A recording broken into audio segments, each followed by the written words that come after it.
I think it's time for the OKC Thunder to request ano pala tawag dito? I think it's time for the Knicks to request an interview with Rick Carlisle. Alam mo yun, Graham, I'm sure you guys know the meme Yeah. that's been going on that the Knicks have been trying to request for interview sa mga coaches na employed pa pero nagpapaalam sila. And let me start off with this. The Pacers have only led 10.7% of game time, or 20.6 minutes to be exact. Yet they are up 2-1 in the NBA Finals, and teams that are up 2-1 in the finals have won 80% of the time. It's a 50 and 13 record. Welcome to the podcast, guys. Nico here with Graham, and we are going to discuss Game 3 of the NBA Finals between the Indiana Pacers and the OKC Thunder. At ang unang ko tanong sa'yo, Graham, is did you expect this? And did you expect buying a Magnolia jersey because of our bet that we made that in game one of this NBA Finals? Well, no. The answer to both is no. The answer to the second question is a harder no because I never expected in my life that I'll buy a Magnolia jersey, but I Mhm. did. The answer to the first question is no because I thought OKC is the better team, and I think you can still make the argument that they are the better team. But in this series, they apparently cannot close in the Mhm. important games. It's funny because heading into the fourth quarter of the three games, OKC is on top, and they have lost two of those three games.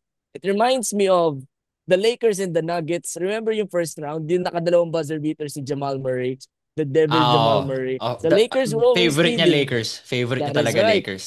And then in the end, they're not able to close. Talking about the Lakers, I have the same feeling about Oklahoma City. I did not expect this. I was expecting in the fourth quarter. It was a 5 point game, right? I think in the fourth OKC. And then sabi ko siguro one light punch. They're gonna put Indiana away. Pero wala eh, di ba? Indiana parang linta. They kept on they kept on keeping it close. Oo. Na nakakairita, di ba? TJ McConnell, all of a sudden, di ba? I'm alive. So I'm surprised. I'm surprised. This is the game. This is the of the two road games in Indiana. This is the game that I thought OKC had the better chance of winning. Game 3, 'di ba sinasabi mo Game na Game three. 3 is a very crucial for both teams kasi it could swing the percentages, it could swing how the rest could look like. That is right. And um, I'm I don't know. I want to change my pick to Indiana, but I'm gonna stay with OKC for Papanindigan mo now. na. Papanindigan Yeah. mo na. Okay, sa I, 6 ka pa rin. I was originally OKC in five. They can't do it anymore. So Hindi na pwede, hindi na pwede. Adjust, adjust. man, this is. I'll be happy if Indiana wins it all, but this is this is bad for OKC. That's bad showing for OKC in the fourth quarter. So yeah, to answer Dagdag, your question, I did not oo. expect it. Yeah, of course. Tapos dagdag na rin natin, no, Graham. TJ McConnell, sabi mo nga, was a game changer. Marami siyang inbound steals na nagawa. It really changed the tide, especially when he came in the second quarter. And let's not forget the man of the hour, no? Ben Mathurin, 27 points on 75, 67, 88 splits in just 22 Wow. minutes. This guy played the game of his life, shot the hell out of the ball, was the go-to ISO scorer against one of the best defenses of all time in the NBA That is Finals. right. And that is a storybook. It's very my career mode. If I would Yes. describe Ben Mathurin, no, yung kailangan mo talaga ng shot in the arm, you need that six man. Kasi before this game, no, Ben Mathurin was just fading in the background. You would never think of Ben Mathurin even in the start of these playoffs, let alone sa regular season because he was injured. Pero what a better time. No? Imagine, this was the guy that said in his rookie interview na LeBron has to prove himself to him. Alam mo yun? Meron siyang quote Yes. na gano'n na sabi ni Ben Mathurin na I'm not afraid of LeBron. LeBron has to prove to himself. Ganun. LeBron has to prove to him na superstar nga siya. And yun yung mga confidence na kailangan mo, no? And not to full circle moment kasi di pa sila nanalo, but you just love how players like him are just stepping up in the moment, no? And ito yung kailangan ng Indiana. They cannot rely on Hali and Siakam only. They need talagang team effort when you're going up against a heavily favored OKC Thunder team. That is correct. And the moment Ben Mathurin said that LeBron has to prove himself, he should have been drug tested. But that's in the past. Anyways, I Oo. think si Mario yung nagsabi nito na he's expecting Ben Mathurin to be the star that he is. I don't think he's a star, but he has the potential. Para siyang si Jonathan Kaminga, no? And coincidentally, he's also wearing 0-0 sa kanyang jersey. Actually, yeah. Diba? So he reminds me of Jonathan Kaminga. But um, what I found in this game, although if you look at the Yes. box score, it doesn't look that way, is parang mas malalim pa yung Indiana, no? Or is it just a trend of role players playing better at home than they are on the road or than they do on the road? Ito, Kasi Graham, gaya ng sinabi mo, di ba you felt like Indiana the looked like deeper the team. deeper team. And look at this stat. Indiana's bench outscored OKC's bench 49-18 in game 3 with 27 coming from Ben Mathurin. So Ben Matherin Mathurin alone. outscored the whole the whole Pacer That, bench. that is right. Oh. And this is the thing, I think that's why they're saying that the superstar or the super team era of the NBA is over. Mm. Kasi these teams, uh, yung mga team na nag-advance deep in the playoffs, they know their role. Di ba? Yung mga player na they know their role. Yeah. Unlike, let's say, the Phoenix Suns or even the Lakers, di ba, who stacked up mid-season.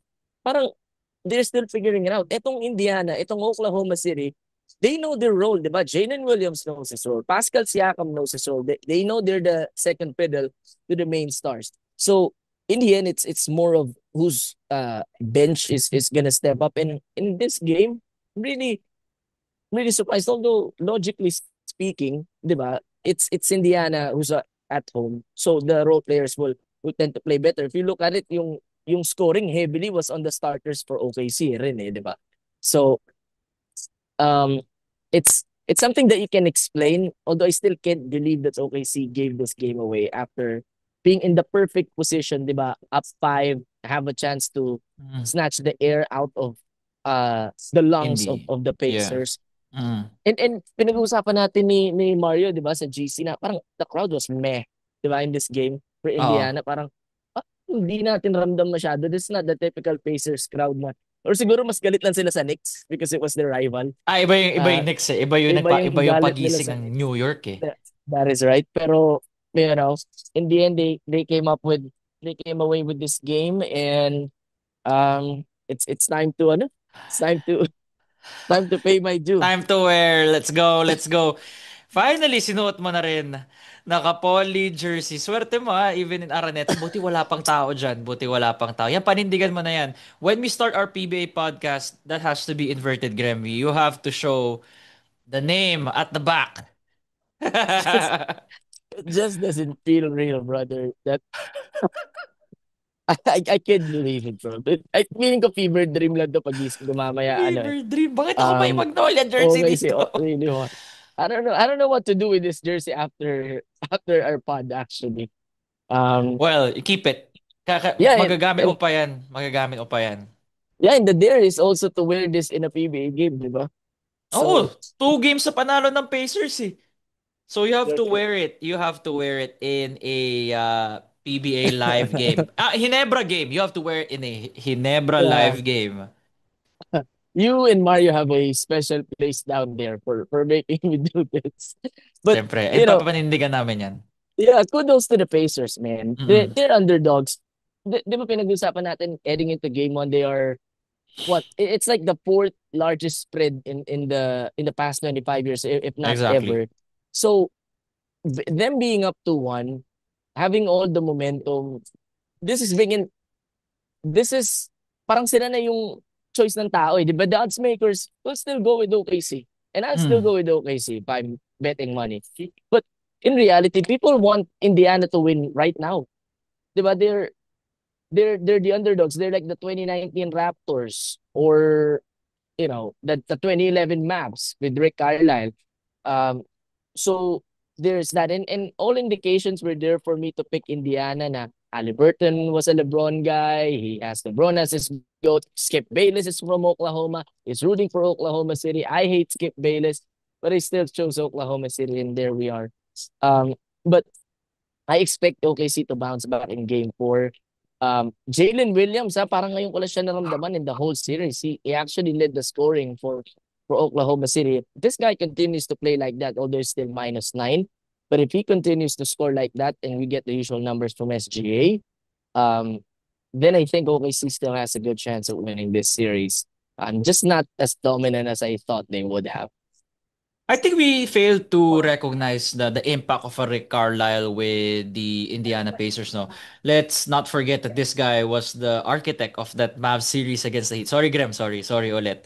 But in this game and throughout this actually not just this game, this series so far, Rick Carlisle has used small ball lineups to neutralize OKC's size and length. Diba? Initially, we thought that the size and length of OKC will make the Pacers adjust na, okay, mukhang mag-a-adjust yung Pacers sa kanila. But hindi, sabi ni Rick Carlisle, hindi, sila mag-a-adjust sa atin. That They're is gonna right. play our style of game. At nakita natin kanina, especially in the fourth quarter, that the Pacers look gassed. They're not used to playing this style of basketball against the Indiana Pacers.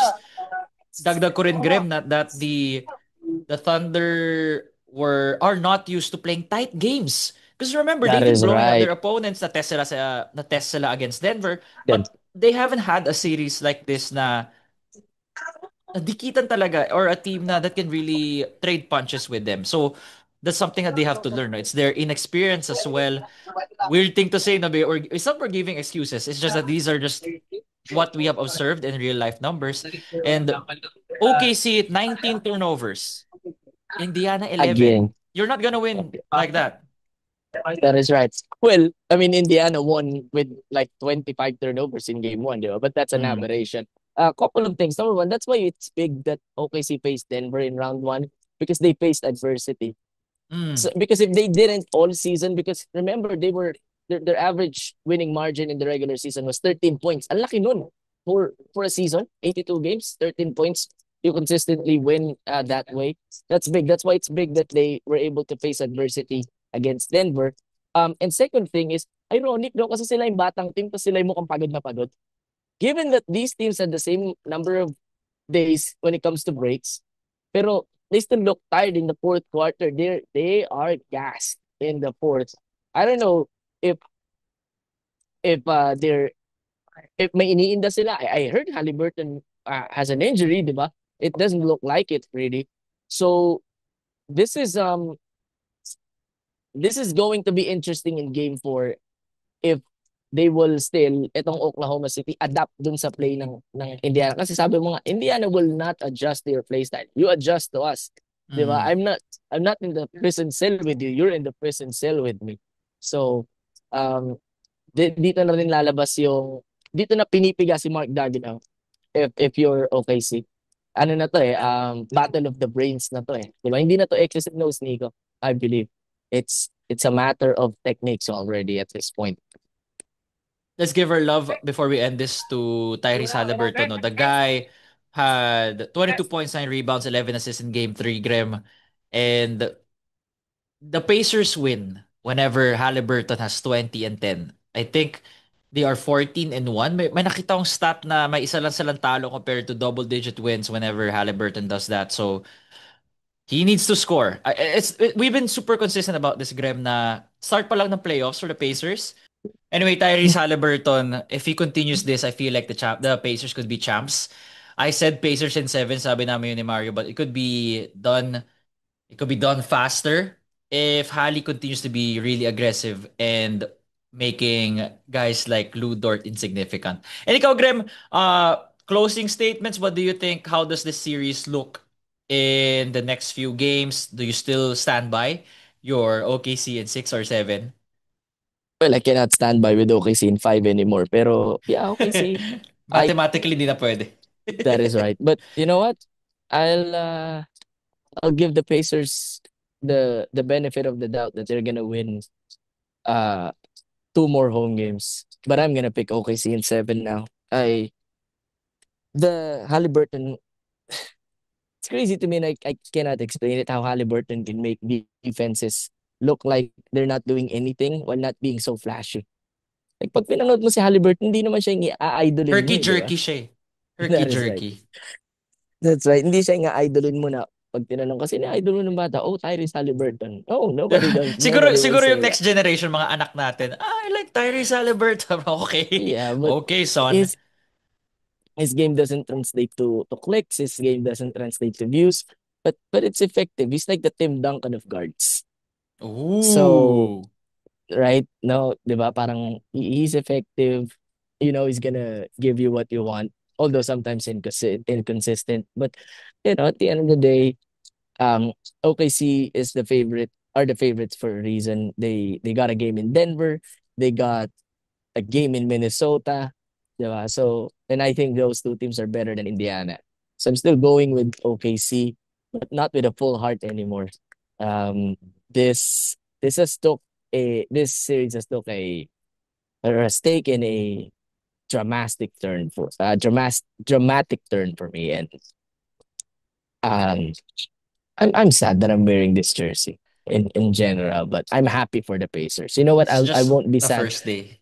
Oh, it's the first day of the the next 2 months, I guess, because the PBA playoffs are on their way Till the end next of the week. finals game. Till the end of the finals. That is right. But in reality, I was about to say na normally when I root for a team, I'm sad if the other team wins it.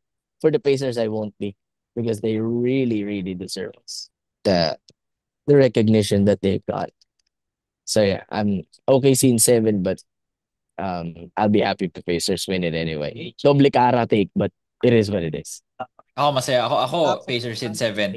And as always, guys, for those on Spotify, follow 5-star rating. YouTube, like, comment, subscribe. Nico here with Graham live at the Big Dome. As he's gonna call the game for the last men's. That is right. So, ayun, guys, as always, thank you for supporting. See you all next time for the next podcast. Peace. Adios, amigos.